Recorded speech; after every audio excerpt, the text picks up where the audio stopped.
ما تنساش تشتركوا في القناة وتضغط على الجرس باش يوصلكم كل جديد. السلام عليكم، مرحبا بكم، نتمنى انكم تكونوا في احسن الاحوال وانتم كتشاهدوا هذا الفيديو. معكم شيماء. اليوم ان شاء الله غادي نحضروا مع بعض الحريره او شوربه الحريره بطريقه مبسطه واقتصاديه. هاد الحريره هاد المره اقتصاديه. نتمنى ان الفيديو ينال الاعجاب ديالكم وفيها بعض الشروحات للمبتدئات. نبداو على بركه الله. اول حاجه غادي نحتاجو اولا غادي نقيو ونغسلو مزيان هو الربيع ديالنا. فهنا هادو الكرافس كيف كتشوفوا ضروري اننا العروق ديالهم نغسلوهم مزيان، خصوصا هاد الجنابات كيكونوا مفتوحين.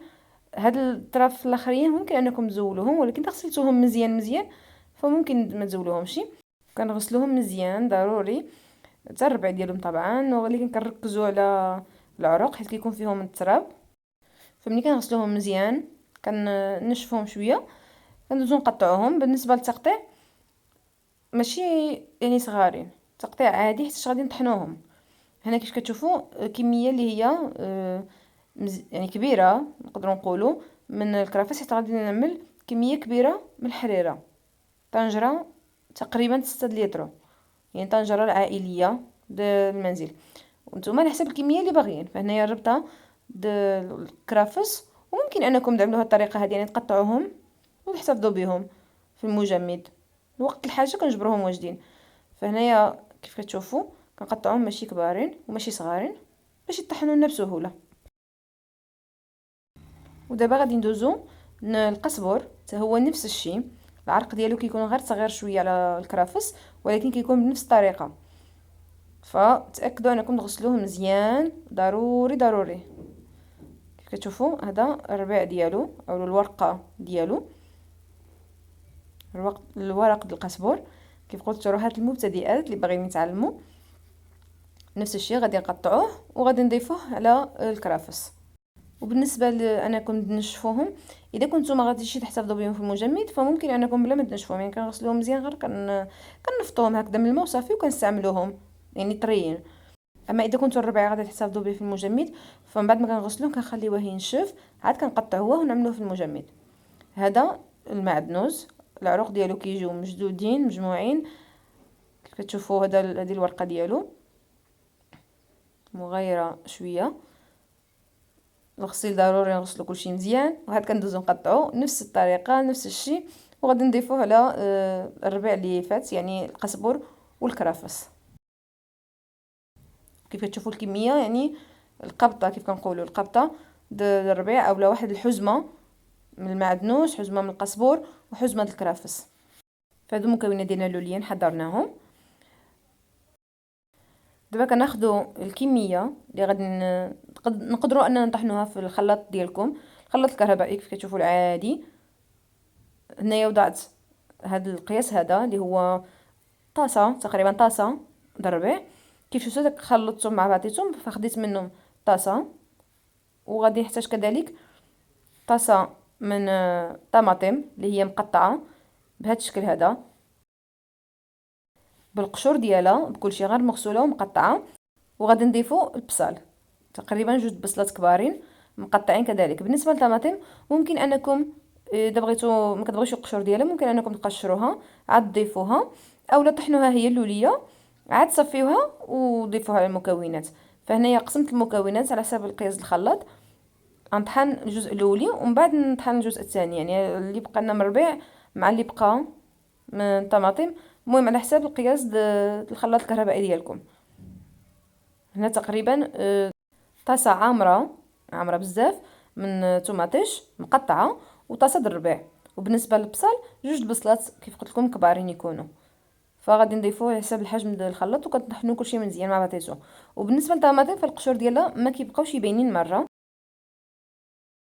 هنايا ضفت تقريبا كاس د الماء باش نطحنوا المكونات ديالنا مع بعضهم باش يتجانسوا مع بعضياتهم بسهوله، وحتى الخلاط الكهربائي كيحتاج شويه د الماء. وبالنسبه للطماطم ملي كنطحنوها مزيان القشور ديالها ما كيبقاوش باينين مره، ولكن كاين بعض منهم ما كيبغيوش انا زعما داك القشور يكونوا كاينين في الاصل فصفيوهم. فهنايا بعد ما طحنت المكونات كاملين، يعني القياس كامل 2 طحنات عملت في الخلاط الكهربائي، غنضيفو هنايا الحمص اللي هو مقشر ومغسول ومنقي طبعا ومقشر مرطب في الماء كيكون من قبل. اما ليله قبل او لا يكون رطبتوه قبل وعملتوه في المجمد. هنايا عندنا العدس حتى هو مغسول ومنقي، تقريبا كاس د الحمص ونص كاس د العدس، وغادي نضيفو القشاوش اللي كنقول لهم قشاوش الدجاج اولا الاجنحه والقوانص والكبده الدجاج. قلت لكم هاد الحريره اقتصاديه، الكميه اللي كانت متوفره عندكم ممكن تستعملوها. فكيف قلنا هذه حريره اقتصاديه. اللي باغي الحريره باللحم غادي نخليها لكم هنايا فوق او في اخر الفيديو. غادي نضيفو صلصه د الطماطم، يعني صلصه مركزه ولا طماطم مركزه، علبه صغيره تقريبا كتوزن 100 غرام اولا 2 معالق كبارين عامرين يكونوا من الصلصه المركزه. فانا كنمزجو مزيان هاد المكونات ديالنا مع الصلصه وباقي المكونات، وغادي نضيفو التوابل. بالنسبه للتوابل فهنايا عندنا ملعقه ونصف صغيره من السكنجبير، هاد الملعقه هادي، ملعقه ونصف كذلك صغيره من الخرقوم او الكركم، ملعقه ونصف من الفلفل احمر. بالنسبه للقرفه والابزار فملعقه واحده صغيره، ملعقه صغيره بهذا الشكل هذا من القرفه ومن الابزار. الابزار كيف كتشوفوها ولا الفلفل الاسود اللون ديالو صفار حيت عندنا مخلط مع شويه ديال الخرقوم. فضفت المكونات 5 التوابل، وغادي نزيد عليهم السمن، السمن الحور او سمن البلدي ملعقه كبيره تكون عامره، فهذه القياس ملعقه كبيره غادي نضيفوها على هاد المكونات. وكيف قلت لكم هنايا الحجم كبير الطنجره تقريبا 6 لتر. وغادي نحتاجو كذلك نصف كاس من الزيت، زيت المائده، زيت الطهي العادي. وكنمزجو هاد المكونات ديالنا مزيان. كيف شفتوا هنايا غير المكونات، وضروري خصنا نعملو الماء اللي غادي يطيب فيهم هاد الشيء. فالخلط الكهربائي اللي كنخلطو فيه اللي طحنا فيه الربيع مع البصل والطماطم غادي نعمروه بالماء ونضيفوه على هاد المكونات ديالنا، ونخليو واحد الجزء صغير. بالنسبه لهاد القياس من الافضل يكون طنجره اكبر.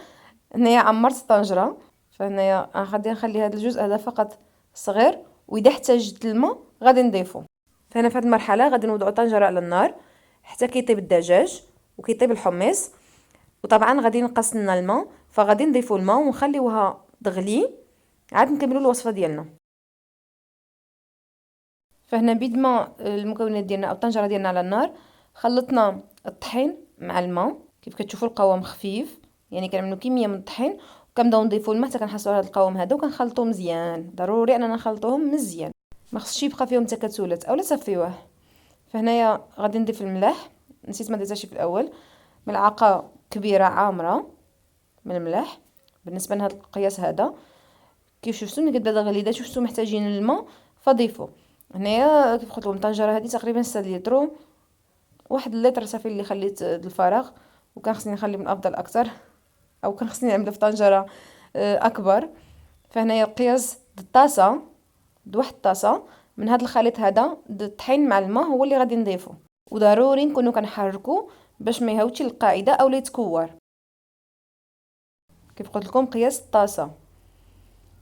هنايا ملي كتبدا تغلي غادي نضيفوا الشعريه اللي خاصه بالحرير، كتكون الحجم ديالها متوسط، ماشي رقيقه وماشي الغليظه، متوسطه. وكذلك كنحركوا باش ما تهاوتش تلتصق بالقاعده. كنبقاو نحركوا حتى كتبدا تغلي بهذه الطريقه. هي اصلا كتكون يعني تقريبا كتغلي، ولكن كنحركوا باش ما تلتصقش في القاعده. واذا بغيتوا توقفوا شويه يدكم عاودوا رجعوا حركوا ضروري.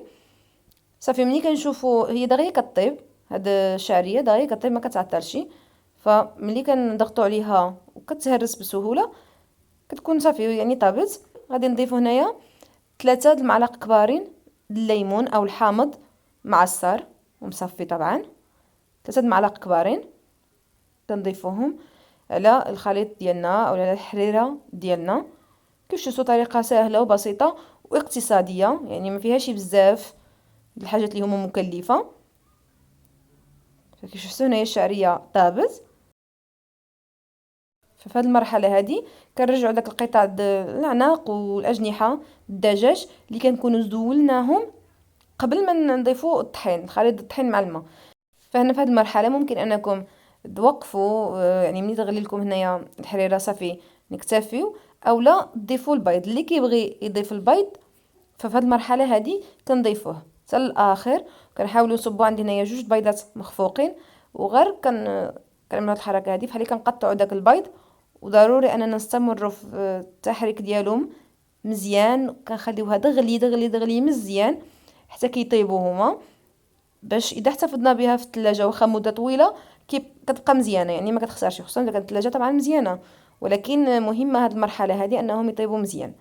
اذا كنتو كتبغيو البيض، هذا البيض هذا مخفوق في الحريره، اذا كنتو ما كتبغيوهاش فقبل هذه المرحله كتكونوا كملتوا تحضير الحريره ديالكم. فهنا ضروري اننا نستمروا في التحريك باش كيطيبوا مزيان داك البيض مع هذا الغليان هذا اللي كيكون. وكي شفتوا داك قطع الدجاج رجعناهم قبل باش هما كيسخنوا في المرحله الاخيره مع الحريره. اللقطه اللي انني حيدته من الطنجره ما تصورتش، كنعتذر عليها. والمرحله الاولى من الطياب اللي هي قبل ما نضيفوا الطحين مع الماء، ممكن انكم طبعا طيبوهم في طنجره الضغط، يعني كنطيبوا في طنجره الضغط ومن بعد كنكملوا العمليه ولا الوصفه ديالنا بالطريقه اللي شفتوها في الفيديو.